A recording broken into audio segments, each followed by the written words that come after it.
Should you buy the iPad Air or the iPad Pro as a student? Well, today I have the 10.9-inch iPad Air and the 12.9-inch iPad Pro. I've had both for over a week, and I've determined that the iPad Air is the best for students' needs, period. And I have 4 reasons for why you should buy it over the Pro, so let's get started. Before we talk about the reasons, let's talk about the specs of the tablets. Up first is the $999 iPad Pro that has the new M1 chip that is freakishly fast, and that offers best-in-class battery life at around 8 to 10 hours. I have a MacBook Air with the same chip that is in this thing, and having it in my hands is just crazy. On top of that, you get a gorgeous display that is right below 4K resolution, and that has a peak brightness of 1600 nits.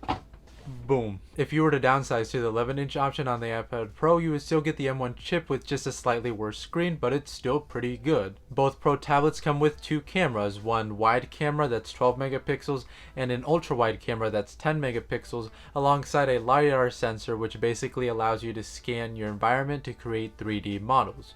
Pretty neat. On the other end of the aisle, the $599 iPad Air has a worse screen. It has a worse processor with the A14 Bionic instead of the M1 chip.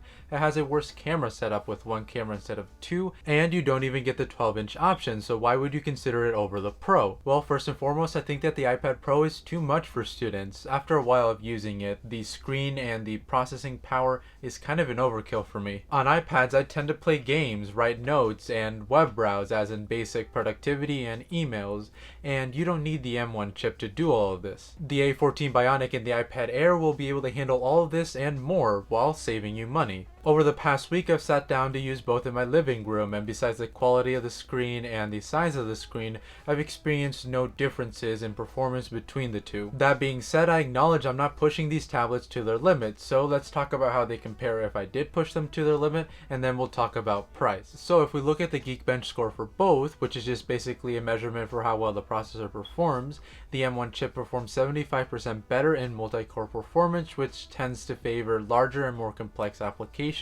So wow. It's 75% better for large and complex applications, so why not go out and splurge on the Pro right now? Well, the score of the iPad Air 4205 is still very good, even if it's not competitive with the M1. For example, it performs better than a Dell XPS on paper, which is a high-end laptop that starts at $1,300, and that includes an Intel i7, all for $599. So it can clearly hold its own against some of the best laptops out there, and you won't need much more. Now let's talk about the price. The third reason why the iPad Pro is too much for students is the price. At $999, the starting price, you get 128 gigabytes of storage, which honestly is not enough, so for an adequate 256, you're gonna have to shell out $10.99. If we then include the Apple Pencil and the Magic Keyboard as I have it right here, you're gonna have to pay an extra $450 for a total of $1,550. Now, before you call me crazy, I did not pay for this iPad Pro, and neither is it mine. It's actually my sister's. She plans on using it for fashion design, so she has a good reason.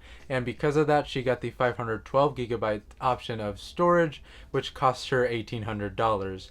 Just wow. Ignoring that massive amount of money, a reminder that you can always go for the smaller iPad Pro and save a few $100s, especially if you don't mind the smaller screen size. I only recommend it if you really want the Pro though, otherwise iPad Air. Now, whether you have a defined use case like my sister or not, shelling out $1,500 to $1,800 is a lot, so how does the iPad Air compare in price? For just the iPad Air with 256 gigabytes of storage, the price is $699. If you include the Apple Pencil and the Magic Keyboard, you're gonna have to pay $400 more for a total of $1,100. Much more affordable, but not quite in budget range, so what's next? Honestly, unless you intend to use your iPad as a replacement for your computer, you don't need the keyboard. You can just buy a basic case off of Amazon and use that, so that'll bring down the price $280 to a total of $820. $820 is as close as we're gonna get to budget range.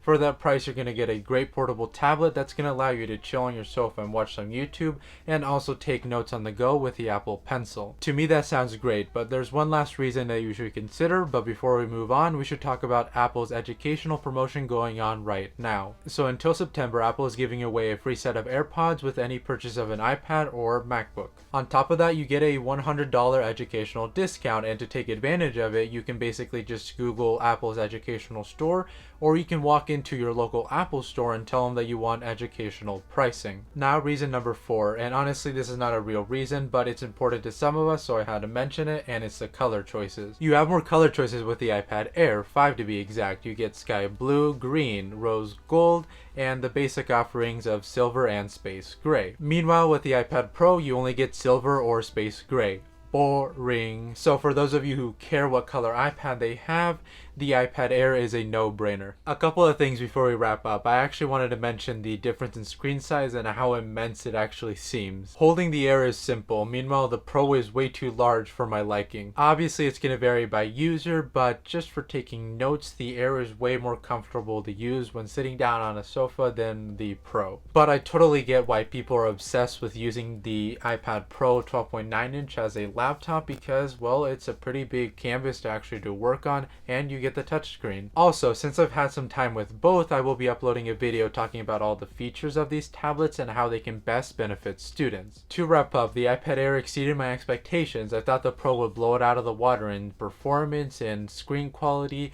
and in cameras. And it does. But most people don't need the fancy cameras, the extra performance of the M1, or the screen quality. You're going to get a sleek modern tablet that's going to perform well for you day to day with the iPad Air, and what more can you ask for? That'll be all for today. If you enjoyed, please hit the like button down below and subscribe for more tech content, and until next time, adios.